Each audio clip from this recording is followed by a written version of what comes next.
BJP-യിൽ അതാണ് എൻ്റെ ചോദ്യം. അത് തന്നെയാണ്, എന്താണ് ഈ BJP സംഭവിക്കുന്നത്? ഓരോരുത്തരും ആത്മഹത്യ ചെയ്തുകൊണ്ടിരിക്കുകയാണ്.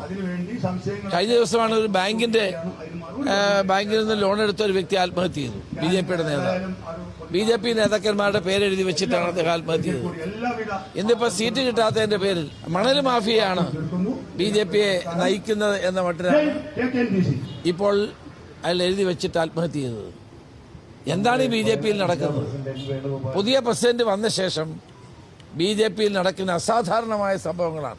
ഒരു രാഷ്ട്രീയ പാർട്ടിയിലും നടക്കാത്ത സംഭവങ്ങളാണ് രാജീവ് ചന്ദ്രശേഖർ വന്ന ശേഷം ഇപ്പോൾ BJP-യിൽ നടന്നുകൊണ്ടിരിക്കുന്നത്. ഒരിക്കലും നടക്കാൻ പാടില്ലാത്ത സംഭവങ്ങളാണ്. ഒരാൾ സീറ്റുകൾ പലർക്കും കിട്ടുകയും കിട്ടാതിരിക്കുകയൊക്കെ ചെയ്യും. ഇപ്പം എല്ലാവർക്കും സീറ്റ് കൊടുക്കാൻ കഴിയില്ല. പക്ഷെ അതിൻ്റെ പേരിൽ ആളുകൾ ആത്മഹത്യ ചെയ്യുന്നത് ഒരു പുതിയ പ്രവണതയാണ്. അതും BJP-യിലാണ് ഇത് കൂടുതൽ കണ്ടുകൊണ്ടിരിക്കുന്നത്.